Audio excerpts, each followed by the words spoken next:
사도행전 18장 24절부터 28절까지 말씀을 우리 교독하겠습니다. 알렉산드리아에서 난 아볼로라 하는 유대인이 에베소에 이르니 이 사람은 언변이 좋고 성경에 능통한 자라. 그가 일찍 주의 도를 배워 열심으로 예수에 관한 것을 자세히 말하며 가르치나 요한의 세례만 알따름이라. 그가 회당에서 담대히 말하기 시작하거늘 브리스길라와 아굴라가 듣고 데려다가 하나님의 도를 더 정확하게 풀어 이르더라. 아볼로가 아가야로 건너가고자 하므로 형제들이 그를 격려하며 제자들에게 편지를 써 영접하라 하였더니 그가 가매 은혜로 말미암아 믿은 자들에게 많은 유익을 주니 같이 읽겠습니다. 이는 성경으로서 예수는 그리스도라고 증언하여 공중 앞에서 힘있게 유대인의 말을 이김이러라. 아멘.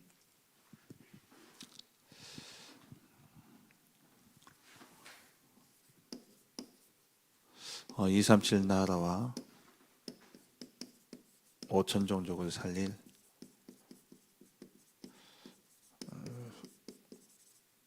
후대들입니다. 우리가 사실 세계복음의 언약을 붙잡고 우리가 가고 있지만 우리가 이것을 다 이룰 수 없죠. 그래서 반드시 우리 후대들에게 이 언약을 전달해야 됩니다. 237 나라와 5천 종족을 실제 살리는 가장 빠른 길은 인재를 살리는 것이죠. 오늘 본문에 아볼로라는 사람이 나옵니다. 에베소에서 이 브리스길라 아굴라 부부가 이제 고린도에 있다가 에베소로 건너가게 되어지고 그 에베소에서 누구를 만나느냐? 아볼로를 만나게 되어지죠. 그래서 거기서 이 아볼로가 복음을 받고 확립되고 난 다음에 아볼로가 이제 에베소 소아시아 지역이었죠. 거기서 이제 유럽 지역인 마게도냐 아가야 지역으로 이제 건너가려고 하는 겁니다. 그때 이제 이 브리스길라 아굴라 부부는 고린도에서 있다가 고린도에서 업을 하다가 거기에서 이제 터전을 마련하고 있다가 에베소로 넘어왔는데 이제 아볼로를 만나게 되어지고 이 아볼로가 이제 에베소에서 아가야로 가려고 하니까 이 브리스길라 아굴라 부부가 아볼로를 이제 청거해 준 거죠. 이제 그 추천을 해 준 거죠. 이제 이 아볼로라는 사람이 가는데 고린도 지역에서 이 사람을 잘 이렇게 도와주고 그렇게 은혜를 베풀라라고 이제 편지를 써서 보내게 되어집니다. 그래서 이 아볼로가 이제 고린도에서 주된 그 사역의 응답들을 누려가게 되어지죠. 아볼로 한 사람을 통해서 이렇게 많은 현장의 문들이 열려지고 또 237 세계복음의 언약이 이루어진 것입니다. 세계복음화를 위해서 가장 빠른 길은 진짜 인재를 살리는 것이고, 그래서 지금 우리 단체도 지금 기도하면서 올 여름 렘넌트 때는 각 이제 섬 지역에서 또 인재들을 전 세계에서 인재들을 후대들을 이제 불러들여서 훈련시키려는 그러한 기도 제목 속에 있죠. 그렇다면은 이 세계 복음화라는 것이 어떻게 가능하느냐? 세계 복음화는 크게 이렇게 나눠서 좀 볼 수 있는데 이 237 나라는요. 웬만한 나라는 다 이제 인터넷이 들어가게 되어 있죠. 인터넷이 들어가 있습니다. 그러니까 큰 237 나라를 하면 이제 그 나라의 수도나 이제 큰 곳을 이야기하는데 이건 이제 미디어를 통해서 충분히 이제 문이 열려질 수 있습니다.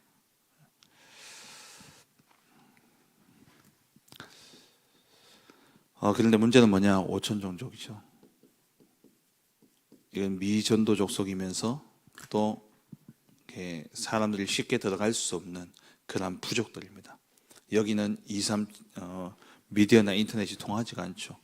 제가 거의 한 10년 전이죠. 파나마에 들어갔을 때에 그 밀림 지역에 이제 밀림 입구 지역에 이제 전기가 들어가고 10년 전인데 이제 그게 이제 위성 달아가지고 TV를 보고 이제 그런 문화가 이제 막 들어왔다 그러더라고요. 그러니까 밀림 안에 완전히 들어가게 되면은 인터넷이고 무엇이고 없는 거죠. 그러면 정말 이것을 살리는 비밀은 뭐냐? 여기서 나온 후대들, 뭐 쉽게 이야기하면 TCK들이 이 5천 종족을 파고들 수 있는 중요한 문이 되어지는 것이죠.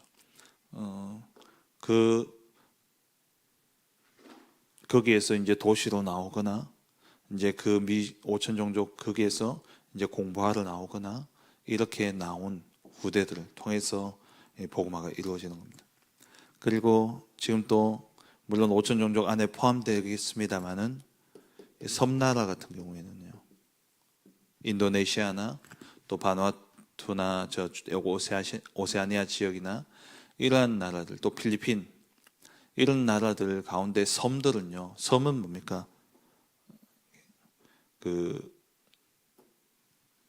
따로 독립되어져 있잖아요. 그래서 언어가 다 다르다는 거예요. 인도네시아만 하더라도 뭐 언어가 그 섬마다 다르고, 그러니까 이 복음을 전하기가 참 어렵죠. 그래서 여기는 그 섬 출신들 현지인이 아니면은 안 되는 것입니다.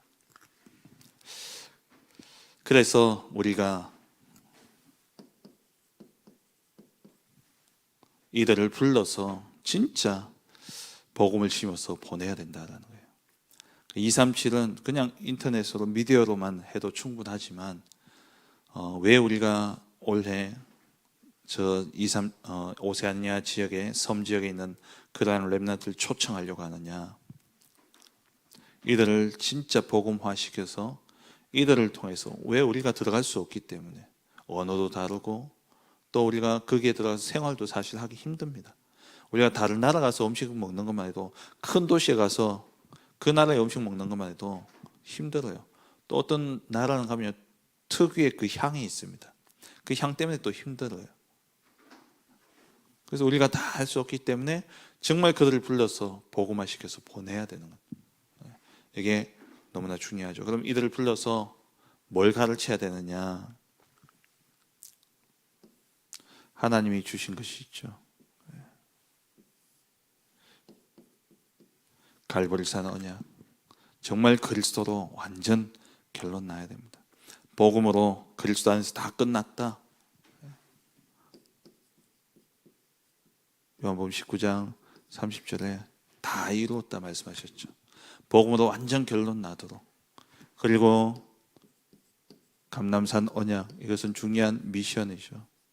하나님이 주신 미션을 전달해야 되고, 그리고 마가 다락방의 언약, 내 출신이 어떻든 내 환경이 어떻든 간에 성삼위 하나님이 내 안에 나와 함께 하신다면 하나님의 능력으로 나는 세계 봉을 이룰 수 있는 것이죠. 하나님의 능력이 이들에게 전달되어져야 됩니다. 이것을 실제 누리고 있으면 내 안에 중요한 망대가 세워지게 되는 것이죠. 정말 하나님의 것이 내 안에, 그러니까 어떤 환경 속에서도 흔들리지 않도록, 망대라는 것은 지키는 거예요. 지키고 보호하고 살리는 것이 망대입니다. 나 스스로를 지킬 수 없다. 문제 조금 오고 환경에 어려움이 오고 그런 것 가운데 내가 무너져 버리면 세계를 어떻게 살립니까? 그래서 우리 후대들이 저기 다른 나라의 중요한 이 인재들이 왔을 때에 이들에게 무엇을 심어야 되느냐?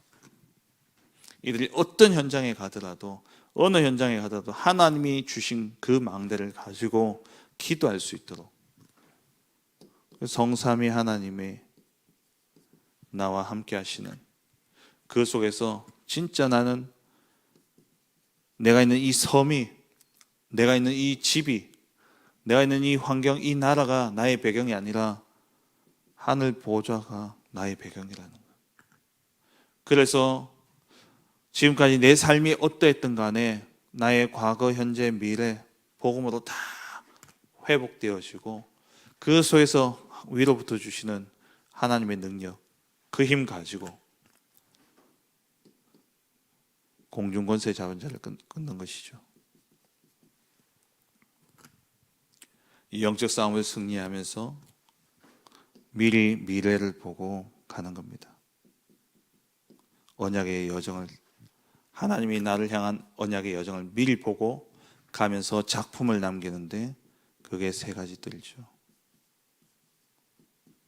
우리 렘넌트들, 우리 이 인재들이, 이 후대들이 와서 자기 나라로 돌아가더라도 아무도 자기를 도와줄 수 없는 그런 상황 속에서, 정말 그 속에서 하나님이 주신 망대가 딱 세워져야 됩니다. 이것을 기도로 누릴 수 있도록 도와줘야 되는 것이죠. 그러면 어차피 우리가 주님 부르실 때까지 살아가는데 그 삶은 곧 뭐가 되냐? 하나님 안에서 이루어진 여정을 가는 것이죠. 그래서 우리는 성공의 길을 가는 것이 아니고, 우리는 내 인생의 어떤 꿈을 쫓아서 가는 것이 아니라, 우리는 무엇을 위해서 어떤 길을 가느냐? 성삼위 하나님이 준비하신 그 길을 가는 겁니다. 하나님이 준비하신 그 길을 가기 때문에 어떤 문제가 오더라도 거기에 우리는요 실패하지 않습니다. 그 모든 문제 속 하나님이 준비하신 길을 가기 때문에 어떤 문제와 사건과 일들도 거기에 뭐냐? 하나님의 계획이 있어요. 그것을 찾는 걸 보고 10가지 비밀이라고 합니다. 때로는요 아무도 도와줄 사람이 없습니다. Nobody. 아무것도 없는 그 현장에 내가 떨어져 있죠. 근데 거기에서 나 혼자 스스로 살아남을 수 있는, 왜냐? 하나님의 계획이 거기에 있기 때문에. 성경의 모든 인물들이 이 비밀을 가지고 갔어요. 요셉 노예로 가고 또 감옥에 가고 아무도 도와줄 자가 없었죠. 거기서 반대, 이 형들이 나를 팔 것이 아니라 그 뒤에 반대에 있는 하나님의 계획을 보고 나니까 형들이 나를 판 게 아니라 하나님 나를 먼저 보내셨구나. 그 모든 걸 보니까 모든 현상, 모든 것들을 재창조의 눈으로 바라보게 되어지고 광야 같은 인생 속에서요 하나님의 절대 응답을 가지고 승리하게 되어졌죠. 그게 10가지 비밀입니다. 그리고 우리는 그냥 내가 이룬 것, 내가 가진 조건을 보고 가는 것이 아니에요. 하나님이 준비하신 길을 가는 겁니다. 그래서 10가지 발판은 영원 전부터 영원까지 가는 그 여정 속에 우리가 가져야 될 믿음을 이야기하는 겁니다. 영원 전부터 하나님이 나를, 성부 하나님께서 나를 구원하시려고 계획하셨고, 그럼 나를 위해서 그리스도를 보내시고, 그 그리스도께서 다 이루시고 성천하심으로 하나님 보좌에 오르셔서 성령을 보내시사 나를 구원코자 나에게 말씀을 주셨던 거예요. 그 말씀을 깨닫을 수 있도록 성령께서 역사하셔서 그 말씀대로 내가 믿고 영접함으로 하나님의 성전이 되어진 것이죠. 그래서 나의 생은 나의 성공을 위해서 가는 것이 아니라 내 여정은 전도자로서 가는 모든 현장이 선교지입니다. 그 길을 가는 나의 인생 생사화복을 하나님이 주관하시고, 그렇게 여정의 끝에 하나님이 나를 이제 어떻게 합니까? 부르실 때에 죽음을 통하여서 심판에 이르게 되어지고 그 심판 이후에 상급을 누리게 되어지죠. 10가지 발판이 뭐냐? 이게 여정입니다. 여정이에요. 그 가는 중에 흔들리지 않는 확신, 우리는 반드시 구원받은 하나님의 자녀요. 그래서 기도하면 기도가 응답되어질 수밖에 없고, 그리고 어떤 죄의 문제도 그리스도 언약 붙잡는 순간 다 사해집니다. 그래서 우리는 반드시 사단의 권세, 죄의 권세에서 승리하고, 우리는 하나님의 인도 따라 결국 하나님 나라에 이르게 되죠. 결국 이게 뭡니까? 여정이에요. 하나님 나를 인도하고 계신다라는 거. 그 속에서 우리가 여정을 갈 때는 흐름을 보는 것이 중요하죠. 흐름을 보고 우리의 평생의 삶이 하나님의 언약 잡은 여정이라는 겁니다. 그렇다면 그 여정을 가는 우리의 인생은 캠프의 인생이 되어지는 것이죠.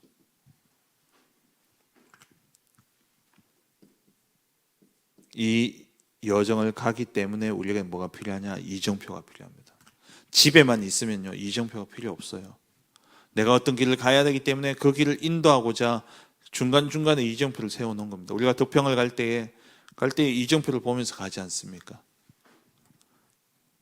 그래서 이 7가지 이정표, 먼저 갈보리산, 감람산, 마가다락방에 이거는 내가 늘 확인해야 되는 겁니다. 내가 진짜 복음으로 끝났냐? 그리고 하나님이 나에게 주신 하나님의 사명이 있느냐? 하나님의 미션을 가지고 하나님의 능력을 가지고 우리가 가야 되는 것이죠. 그러면서 안디옥의 시간표가 오고 그리고 핍박 가운데서도 하나님의 계획이 있다는 겁니다. 그리고 인생의 전환점이 이루어지는 전환점을 통과해서 가게 되어진 아시아, 그리고 마게도냐, 그리고 로마. 섬 안에 있더라도 이 친구들이 와서 복음 듣고 돌아가서 그 섬 안에 갇혀 있다 할지라도 이 비밀을 가지고 있어야 돼요. 그래서 이것을 우리 후대들에게 반드시 알려야 됩니다. 그래서 이 일을 하고자 지금 우리는 검토 시대를 열어서 이것을 실제 누릴 수 있도록 하는 것이죠. 이게 다냐? 왜 이렇게 하냐? 정말 우리가 이게 다가 아니라 진짜 기도하면요 정리가 되어집니다. 내가 하나님의 자녀로 부름받았다면 절대 무너지지 않는 하나님의 것으로 내 안에 딱 서 있어야 돼요. 그리고 우리의 삶은 이제 하나님의 인도 속에 하나님 준비하신 길을 가는 겁니다. 그 길을 가는 동안 하나님께서 우리를 인도하시는데 이정표를 가야 되는 것이죠. 그러면 그 안에 구체적으로 이것을 묵상하면서 우리가 지금까지 메시지를 받아온 이거는 다락방 30년, 40년의 메시지 정리입니다. 그래서 이것을 각인시켜야 되는 것이죠. 각인된 대로 응답이 오게 되어 있습니다. 각인된 대로 역사가 일어나죠. 그래서 사도행 1장 3절에 예수님께서 40일 동안 이 제자들을 불러놓고 이것을 각인시킨 거예요. 왜냐? 우리하고 입장이 똑같죠. 예수님이 이제 하늘나라로 가시면 제자들 혼자 살아남아야 됩니다. 그들이 혼자 살아남을 수 있도록 딱 주신 거예요. 물론 거기서 이거 다 이거냐? 그건 아니지만 이것을 통해서 우리가 말씀을 통해서 추론해낼 수 있는 것이 이렇다는 거예요. 그러면 이 지역에서 왔는 우리 후대들이 우리와 계속 같이 살냐? 아니잖아요. 돌아가야 됩니다. 그래서 자기들 것을 가지고 돌아갈 수 있도록 각인시켜야 되는 것이죠. 이거 가지고 가서 오로지 기도하는 가운데 오순절 성령의 충만한 역사가 일어났죠. 이때부터 이들이 누구와 상관없이 사도행전 2장 42절에 날마다 집에서, 날마다 성전에서 혼자 스스로 살아남을 수 있는 사도의 가르침을 받아서 46절 47절에 날마다 집에서, 날마다 성전에서 정말 이 복음 운동을 지속할 수 있는 제자들도 세워진 겁니다. 누구 때문이 아니라 이 응답을 가진 증인으로서 딱 세워진 것이죠. 그렇다면 이 나라의 후대들만이 아니라 우리 자녀들도 마찬가지예요. 우리 렘넌트들에게도 반드시 하나님의 것을 가지고 기도할 수 있도록 각인시켜야 되는 것이죠. 이렇게 되어지면 이제 뿌리가 내려지기 시작하죠. 그래서 이것 가지고 삶 집중 속에 들어가는 겁니다. 아침에 조용히 정말 하나님 주신 망대와 또 하나님의 여정을 생각하면서 하나님 주신 이정표를 가지고 조용히 아침에 기도하고 낮에는 이것으로 현장을 보고 밤에는 이것으로 삶을 정리하면서 이 축복이 전달되어 줄 수 있도록 우리 담임 목사님이 교회적 회의할 때 그러시더라고요. 이거 가지고 기도하면서 생각나는 분들에게 이것을 전달하는데 그 사람에게 역사하시는 것이 하나님 역사하시는 것들이 나타나기 시작한다면서 목사님이 이제 증인으로서 이야기를 하시더라고요. 정말 저도 우리 성도님들 생각할 때마다 여정 이정표는 놔두더라도요 맨날 이 7가지 망대를 가지고 제가 계속 기도합니다. 성삼위의 하나님의 역사가 정말 저 성도님의 어려운 현실과 상황과 문제 속에 보호자의 능력으로서 자기의 한계를 뛰어넘어 과거 현재 미래 자기의 한계를 뛰어넘어 하나님이 주신 오력의 충만함으로 이 공중권세를 잡은 자를 꺾고 진짜 언약의 여정을 가게 하여 주옵소서. 그렇게 계속해서 기도하는 것이죠. 그렇게 되어지면 3가지 응답이 오게 됩니다. 문제가 아니라 답이 있고요. 그리고 갈등으로 끝나는 것이 아니라 하나님 나를 갱신하셔서 그릇을 키우는 기회가 되어지고, 위기는 하나님 주신 축복의 기회가 되어지는 것이죠. 그래서 이 사실을 누리기 시작하면 내 안에 세 가지가 세팅이 되어지는데, 다른 사람들이 보고 안다는 거예요. 다른 사람들이 보고, 야, 진짜 저 사람 예수 믿고 하나님은 함께 하시는 것이 보여지니까 사람들이 찾아올 수밖에 없는 것이죠. 사람들이 올 수밖에 없는 그런 플랫폼이 딱 마련되어지는 겁니다. 그럼 오면 뭐합니까? 빛을 발하는 파수대를 딱 세워놔야 되죠. 그리고 이들이 하나님과 통할 수 있는 안테나, 이게 세팅이 되어지는 겁니다. 진짜 이 기도를 누리고 있으면 이러한 세팅이 딱 되어지게 되는 것이죠. 그러면 이 축복을 가지고 어떤 삶을 살아야 되느냐? 체질이죠. 로마서 16장의 인물들처럼 그 현장에서 정말 전도자를 돕는 비밀 결사대의 응답을 누려야 되고요. 그리고 그냥 살아가는 것이 아니라 하나님이 나와 맺은 이면 계약, 다시 말하면 평생의 언약을 가지고 가는 겁니다. 그리고 그 현장에 가서 진짜 교회를 세우는 홀리 메이슨의 응답을 누리는 것이죠.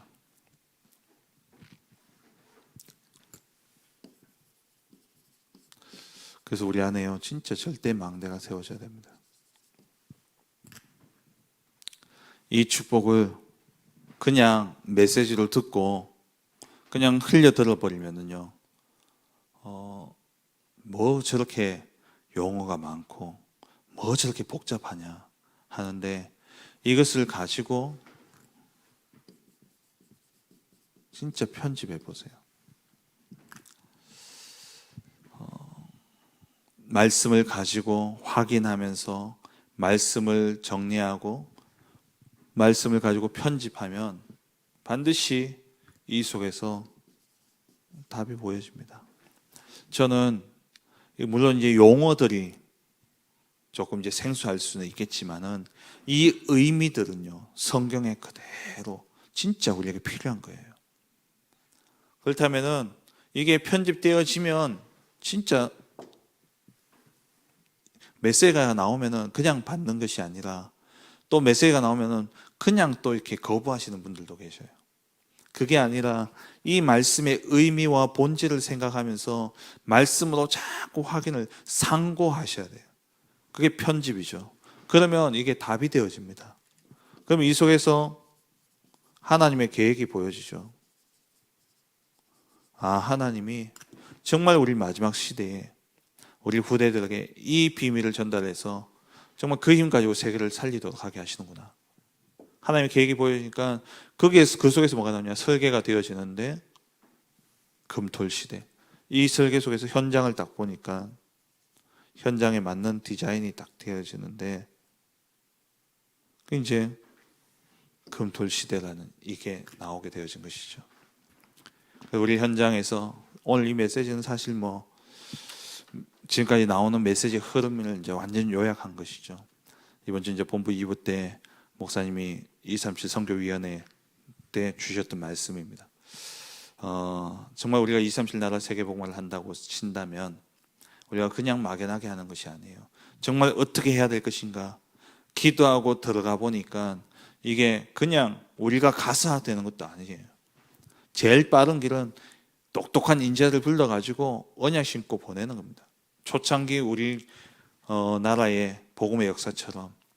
그래서 똑똑한 분들이 미국 가서, 우리 김장한 목사님 같은 분들 미국 가서 거기서 복음 받고 교육받고 돌아와가지고 한국교회를 살리고, 그런 일들이 많이 있었잖아요. 그렇게 우리 인재들 초청해가지고 진짜 하나님의 것을 심고 돌아가서 그 현장을 살릴 수 있도록. 그래서 오늘 이 한 날은요, 정말 우리 세계복음의 언약을 붙잡고 기도하시되 우리 인재들을 올 여름에 많이 이제 초청을 하게 될 텐데 정말 이 아이들이 완전 복음으로 세워져서 돌아가 진짜 그 나라 그 237, 5천 종족을 살리는 제자들로 세워질 수 있도록 정말 기도하면서 우리의 모든 마음과 중심을 담고 그 이전에 내가 먼저 이 축복을 누리는 정인으로 서는 그러한 응답의 한 날 되시기를 주의 이름으로 축원합니다. 기도하겠습니다.